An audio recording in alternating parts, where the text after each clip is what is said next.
which coincidentally is the same date that the letters for the respective commissioners were also issued. And I would ask the Secretariat to provide the witness with the MOJ 3 series, that is MOJ 3A, B, C, and D.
Are the documents before you, Mr. Tambedou?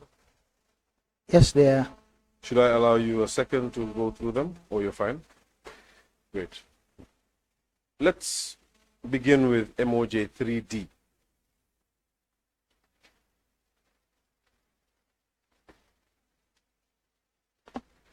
Which was the appointment of the chair.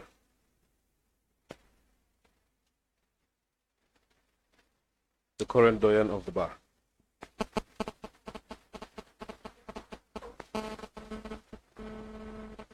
It's dated the 12th of July 2017, and it is signed by the Solicitor General at the time.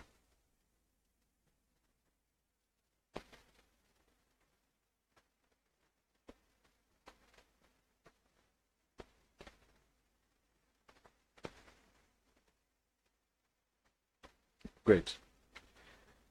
So it is clear that the commissioners were headhunted, which, as you have explained, was a mechanism put in place by yourself to ensure that you got what the Ministry of Justice, acting on behalf of the government, wanted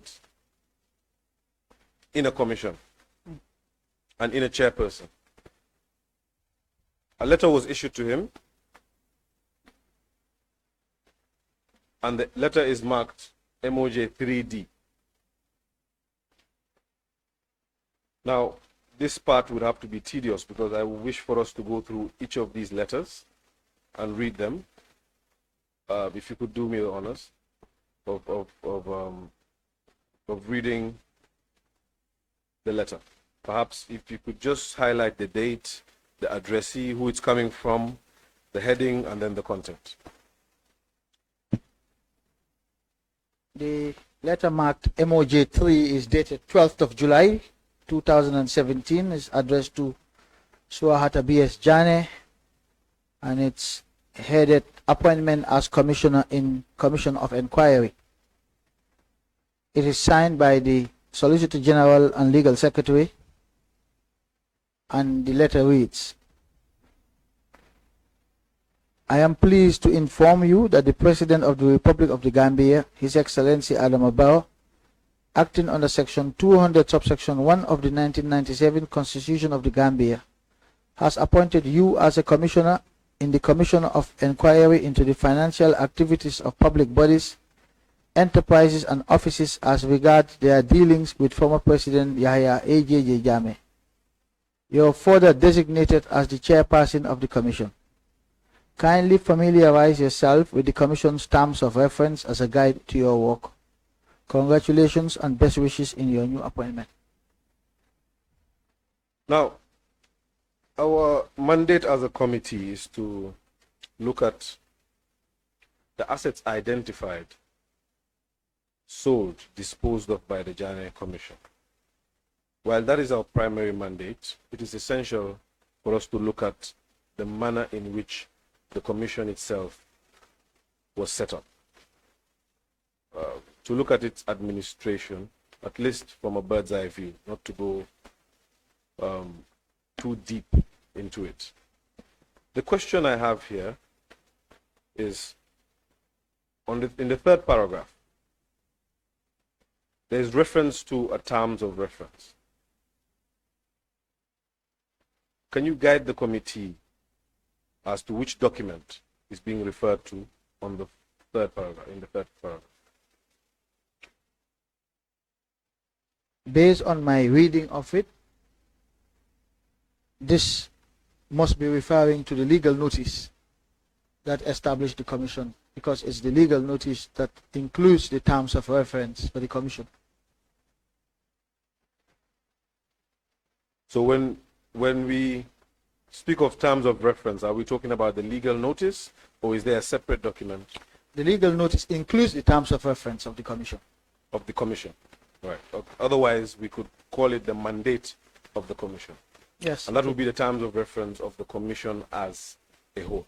Yes. Right, as a unit. Yes. Right. My qualm, or rather the committee's qualm, from the appointment is not in the manner in appointment, because you have stated the reasons why.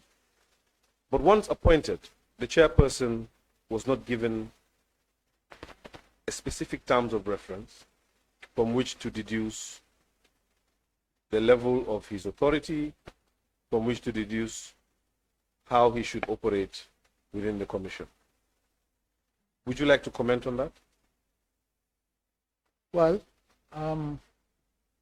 typically the Commission of Inquiry, which was established under Section 200, will be guided by the provisions of that section first and foremost, and then of course the provisions of the Commission of Inquiry Act, which contains supplemental provisions on how the commission should function, and in addition to that, the terms of reference, which is contained in the legal notice, provides the parameters within which the commission should operate as to how the commission effectively exercises how it functions effectively. That would be up to the commission to determine. In fact, it's part of granting the commission independence to determine its operational parameters. Yes, I agree that as a whole, as a unit, it would guide them, and it would be better for the government to allow the commission rather to set the parameters as to how they would work. My question relates to the chair in particular, and whether he was given a terms of reference specific to him as chairperson of the commission. Neither the chair nor the other commissioners were giving a specific terms of reference outside the legal notice or the Constitution or the Commission of Inquiry Act. All right. In the instance of the chair, perhaps I can agree. And of course, the chair is the doyen of the bar. We would usually or normally perceive that he would be able to deduce the provisions of Section 200 and the Commission of Inquiry Act to figure out his role. However, as is the practice in public service, each servant is afforded a tailored TOR specific to them as to how and what they are expected to do to go about their work. And while there's no reference to a specific terms of reference in the chair's letter, I would invite you to look at MOJ 3A. The content is largely the same, But I would ask you to indulge me to read the third paragraph once more.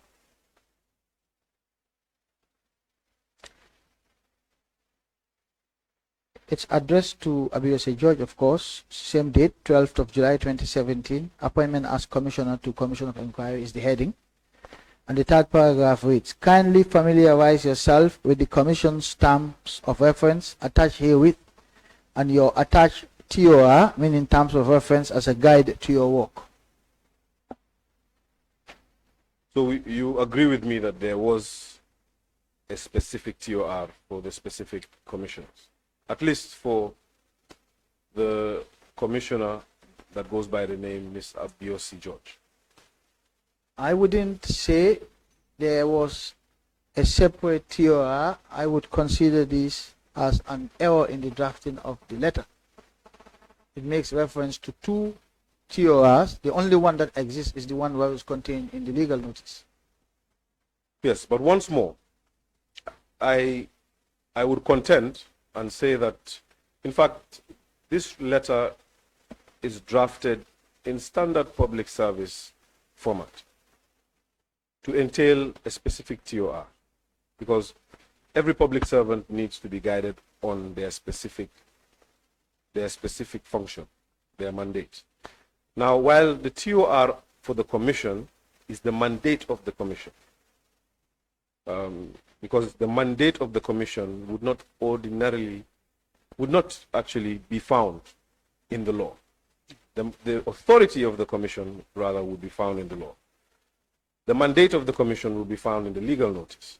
And that is what I perceive as the TOR for the commission, which I would more appropriately use the word mandate, because it's more appropriate for an institution. The mandate of the institution was the legal notice. Now, the letter makes reference to a TOR for the specific commissioner. However, this letter, and the letter is copied to you, of course, from your head of admin.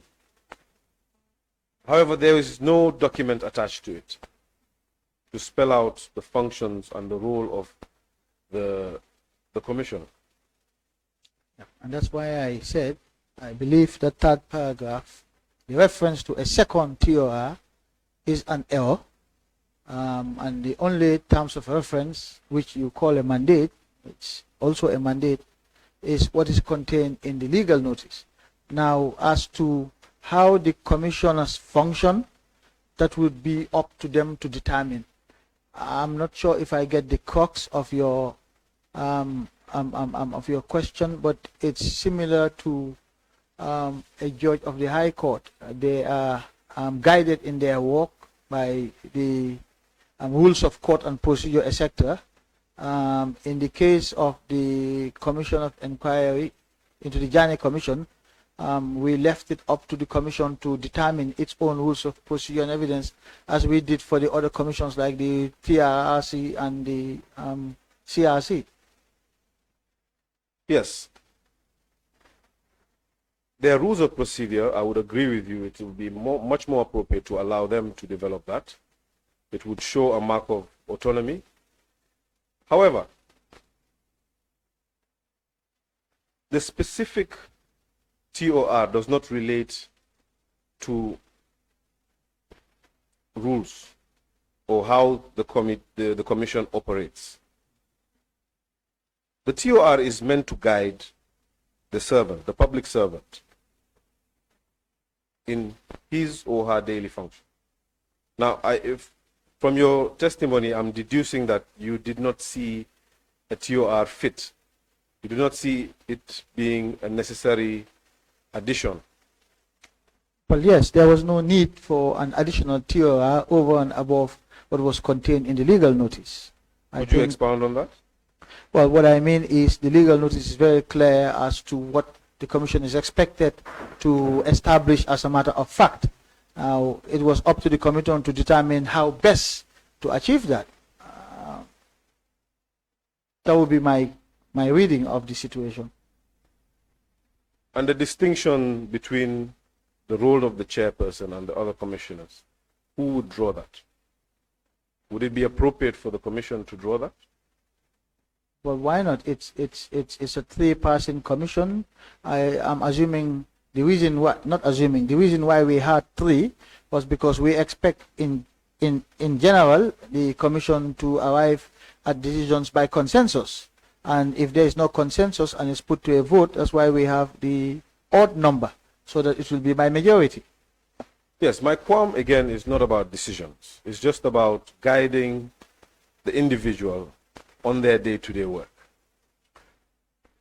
But Council, maybe I'm not understanding your question, because that was left, it's up to the commissioners to decide how they wanted to do that. Yes, but Mr. Tambedou rather. I'm glad Tambedou, yes. Tambedou, yes. It's the government who established this commission. It is the government who gave it its authority, its mandate, what we are referring to as the TOR of the commission. Because this is the aim of the government. Cabinet sat down and conceived an idea and said, this is what we want. Don't you think it is prudent for Cabinet to go a step further, as alluded in their appointment letters, to provide a concise TOR? Now, I enjoy your examples, because you make the example of the judge, of a judge, and I will ride along your example and say, a judge of the High Court, when appointed, perhaps the Chief Justice would issue them their letters and say, I am sending you to the criminal division, I am sending you to the civil division, or I'm sending you to the commercial division. They know that they're going to sit over commercial cases, right? They know the general mandate of the judiciary, but they themselves have a terms of reference. It's important because the terms of reference keeps the public servant, it's a tool for accountability.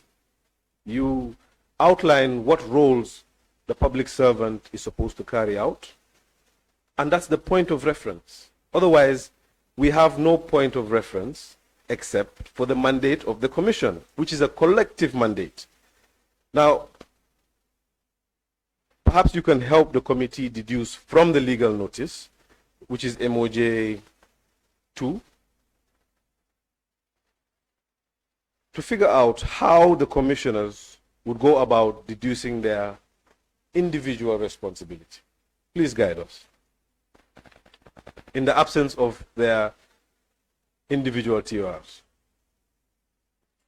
Your reference to public servants is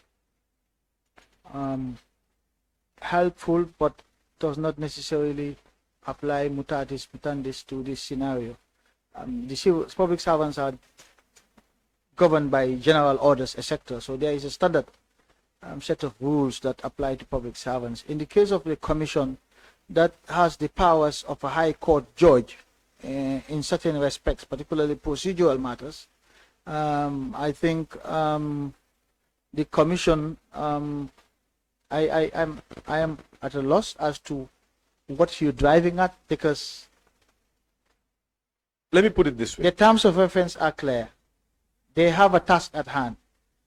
They can determine their own rules of procedure and evidence in terms of what rules to apply, what rules not to apply. That is not in dispute. Yes, so I don't understand. What else are you looking for in terms of the functions of the commission? Let me put it this way. We have it on good authority from our investigation team that in the case of other commissions, the roles of individuals were clearly spelled out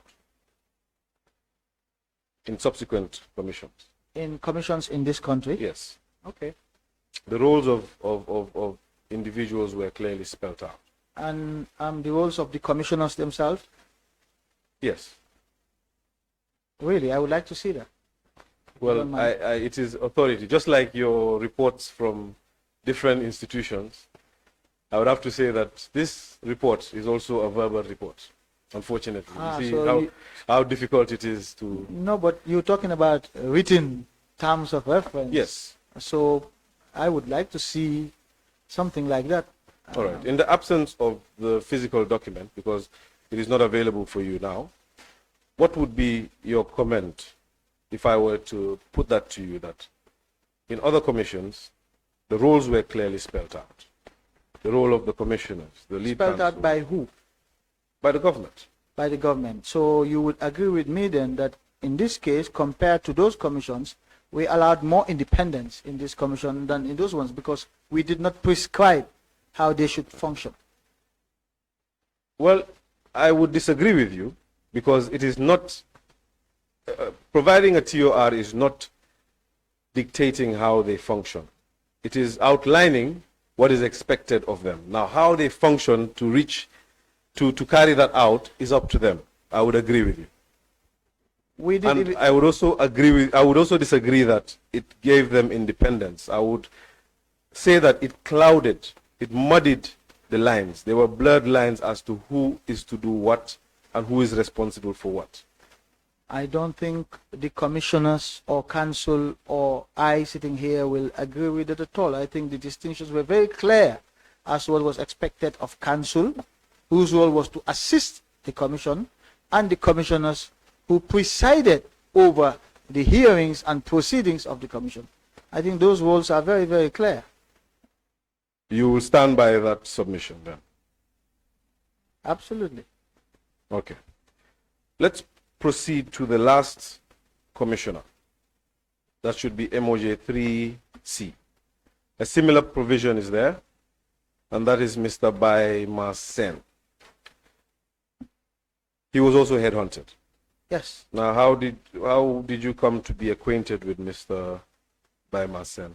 Oh, I knew Baimasen personally before he was made commissioner. He was a friend. Yes, you can call him a friend. Yes, and you trusted in his professional abilities. That's why you headhunted him. Absolutely. Great.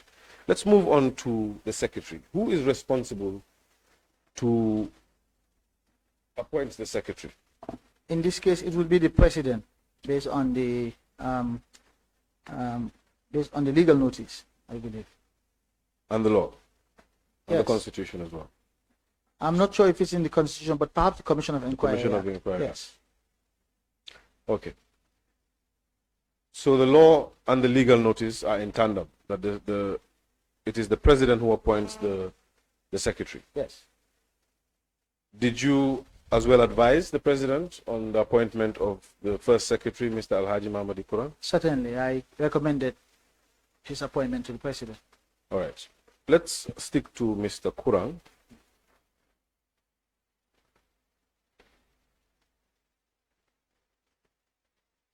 Was a TOR provided for Mr. Quran? Not to my recollection, but the idea was for the commission to provide Mr. Kurang with his terms of reference and his responsibilities. Was this idea communicated to the commission? It did not need to be communicated to a commission. The commissioners are in charge of their proceedings. They would be responsible for the different activities and functions of the different units, including council and her team, and of course the secretariat.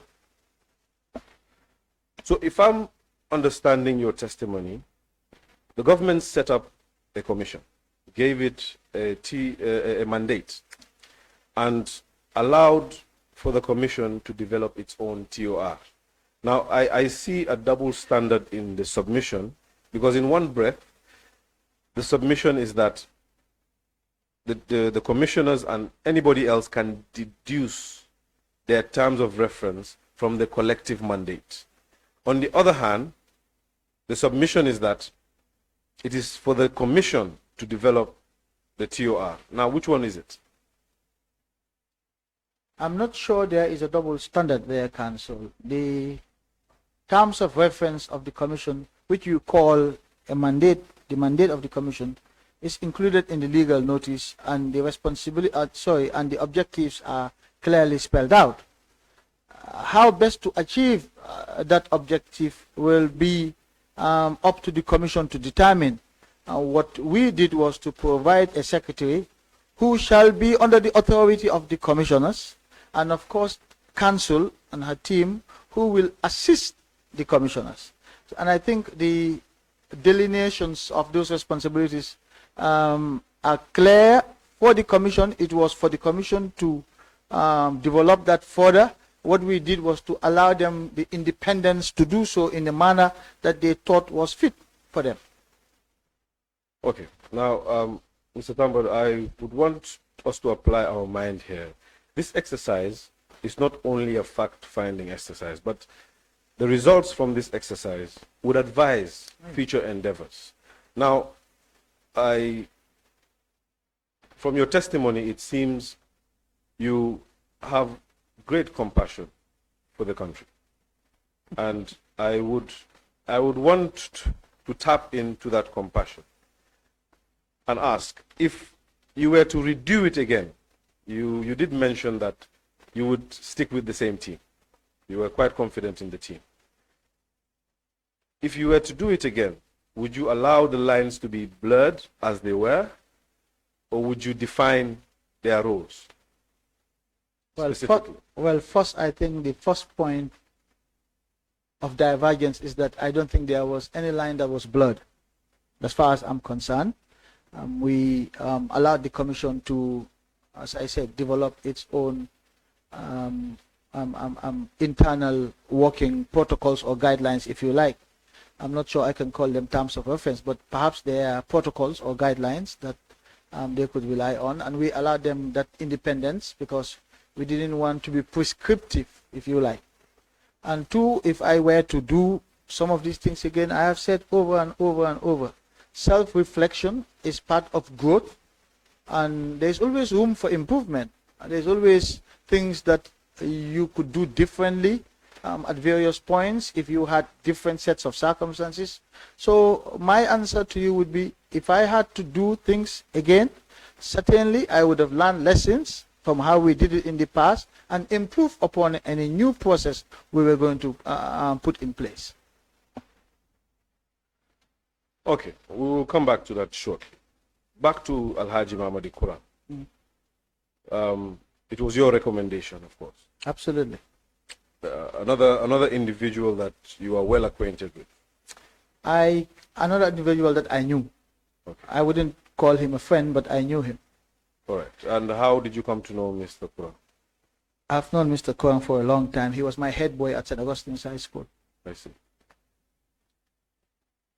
To the best of your knowledge, had Mr. Quran ever worked in the public service prior to his appointment as a secretary?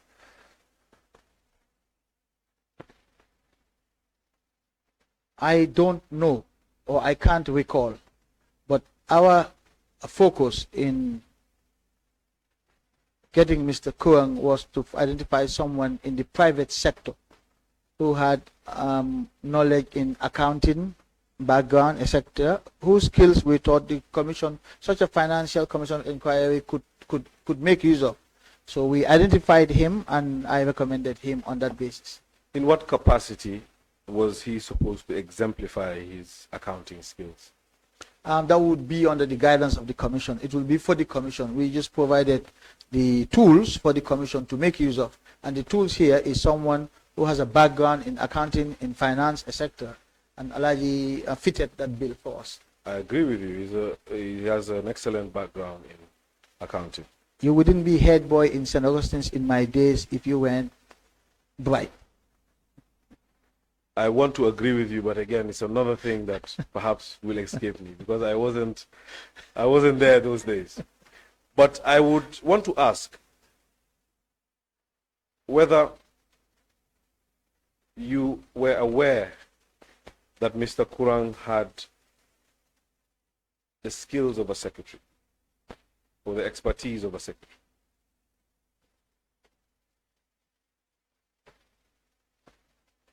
I am hesitating to answer your question because what would constitute the skills of a secretary? You see, I like that question because it tempts me to go back to a TOR, because the TOR would clearly spell what would entail and what would be the skills of a secretary. Yeah, but you see, that's you're focusing only on written TOR. In this case, the secretary would be under the guidance of the commissioners, particularly the chair, and his role would be to execute the directives or orders or instructions or requests of the commissioners. And however, don't you think secretaries also have an advisory role? It's not just to take instructions. in this case, no. My idea of a secretary in a commission is equal to perhaps the registrar in court. The registrar in court is there to execute the orders or instructions of the court to ensure that the court's orders are complied with, and to carry out other administrative assignments that the court may from time to time order. Registrars don't have any advisory roles for the court, as far as I know. And so I would describe the role of a secretary to a commission of inquiry in that manner as well. So you don't agree that a secretary has an advisory capacity to their work? In a commission of inquiry? Yes. No. Okay. I would again contend with you. I do believe that the secretary always has that prerogative, at least to advise. And if you equate that to the role of the registrar in a high court, would you say the registrar in a high court has an advisory role? in fact, I would equate it to the role of the judicial secretary. That would be a more appropriate comparison. Or the role of the clerk of the National Assembly. No, Council, it's different. The role of the judicial secretary is constitutional, and in fact, it was an invention after the 1997 Constitution was adopted. Before that, there was no judicial secretary, if you like. But in any event, we have differences of opinion in terms of the role of a secretary. In my view, it's more akin to the role of a registrar in court and not the judicial secretary at all. The judicial secretary has additional responsibilities that the registrars in court do not have. And to impute that the secretary to a commission of inquiry shares those same responsibilities is to, I believe, broaden the scope of a mandate of a secretary to the commission. So then what was the need of his accounting background if he is not to advise on any accounting? He is just to take instructions. Well, it would be up to the commissioners to make use of that background if they see fit. They could consult the secretary if they saw fit, but to arrogate to the secretary the if you like mandate to advise, then that's another thing. You are empowering the secretary to provide advice, and I believe that is not the point of the commission. His background certainly would be relevant if the commissioners wanted to rely on it. It's a tool again at their disposal. Because once you give the secretary more powers, then you're almost putting him almost at par with the commissioners, and that wouldn't be the role of the secretary. Again, I would contend with that. I would not think that giving him advisory powers or any similar such powers would equate him to the commissioners. He does not make decisions. He simply puts forward his proposals to the commissioners for their consideration. I don't think even without those powers he was stopped. He could be stopped from doing that. He could always offer his views to the commission. Precisely. There was nothing that I think would stop him from doing that. But once you formalize that into an advisory role, then you give it a little bit more weight, and that's the fear that I am that I am concerned about. Yes, but you just stated that it was inherent anyway for him to offer a word or two If at the discretion of the commissioners, of course. It's not sacrosanct, they have to take it. Yeah, okay. So the other component I was trying to highlight was that Mr. Alhaji Mamadi Kurang, from our records, to the best of our records, never served in the public service. This is a public body. It operates much like any other public institution. Of course, it has its own unique attributes. However, you did mention earlier today that the trend in commissions of inquiry, in this country especially, is to heavily tap from the public service.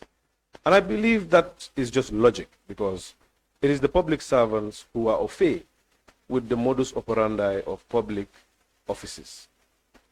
And they know what obtains. Now here's a person who is emanated from the private sector. And I'm not saying that's an anomaly or a bad thing, but my qualm is that Mr. Kurang had not exhibited any such skills as a secretary. In fact, I would want to think that his best position would have been an investigator of some sort, since the subject matter of the commission was matters of finance. And I'm not in any way trying to insinuate that your appointment was wrong. I'm just trying to understand the rationale.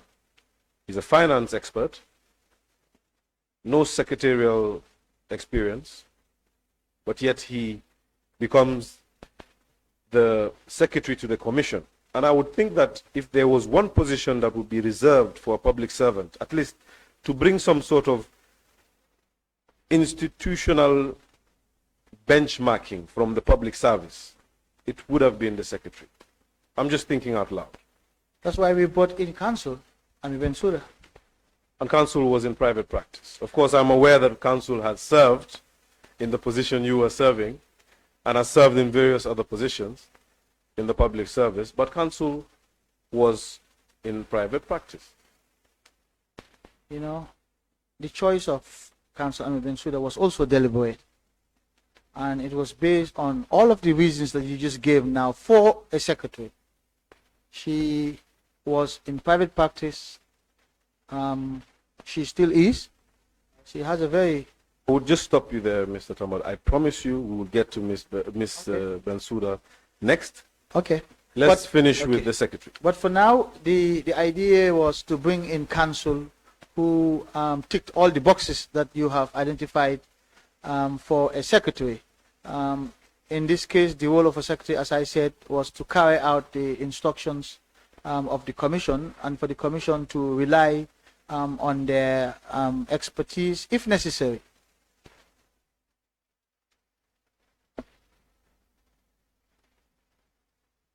Can you just clarify that last bit? I had missed that. My apologies. No problem.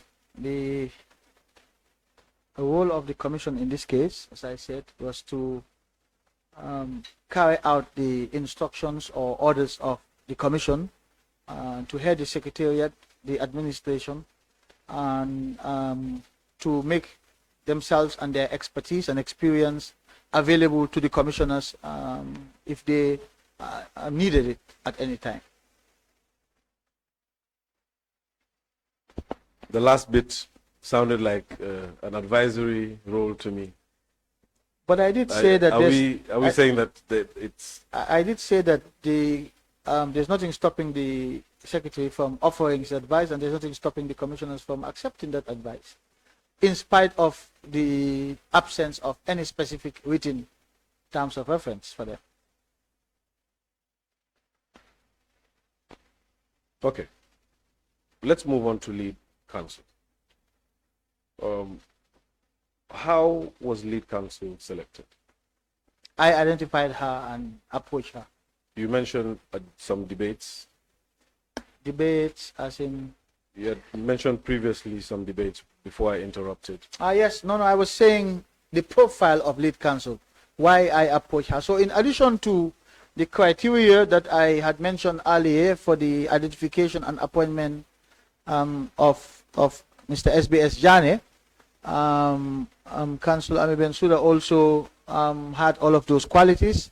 But in addition to that, she was a very experienced public servant. She held the position of Solicitor General for a number of years, acted, of course, as Attorney General for some time, and then went into private practice, where she continued to represent public enterprises, and then had a very, I believe, successful commercial law practice. So she fitted all the additional requirements that I wanted for counsel to the commission, and that's why I approached her. All right. Just the same question again. Were you an acquaintance of Miss Bensouda? Professionally, yes. So you had known each other professionally? It's a small country. We all, there were a few lawyers in those days. Yes. Unlike these days, we have a lot more. Indeed. We have arrived. It's a good thing. Yes, it is. Indeed. I want to look through the criteria used, the lenses used to appoint lead counsel a bit more closely. And with the utmost respect to Ms. Bensouda, who I have the utmost regard for, was the criteria of conflicts of interest looked at by the ministry? Right from the start, absolutely. And that was consistent for all? Absolutely, for personnel. all of them. The one question that I always ask is there any reason why you cannot perform this role? That's always. And was that question posed to lead counsel? Oh, absolutely, yep. And what was the response? Her response was, no, there was not, but if it ever occurred, then there was a mechanism to deal with that. There is always, you see, maybe I should elaborate further on this issue of conflict. I think there is a lot of misunderstanding about conflict. Conflict of interest depends on the individual circumstances of each case. And just because there is conflict or conflict is foreseeable doesn't mean the people affected should automatically not be given a responsibility. What occurs is when, and that's why mechanisms to manage conflicts of interest are included in a lot of arrangements. And what typically occurs is that once you realize that you may be conflicted in a certain situation, you request or you are recused from that situation, and somebody else comes in and deal with the situation and take you out of that equation. So just because there was potential for conflict doesn't mean that you will not assign someone work. If we go by that principle, nobody will be given any work in this country. This is a country of 2 million people. I mean, the professional class is so little that we all have had dealings with one another in some form. We all have personal or family relationships in a place like this. So if we go by the notion that once potential for conflict arises, the person should not be given an assignment, then I don't think anybody in this country will ever be given any assignment at all. Who knows? I may actually be related to you. Who knows? It's a small country. I think we actually might be related. I will start calling you uncle from now on. Yes, but I do appreciate that. It is a tiny country.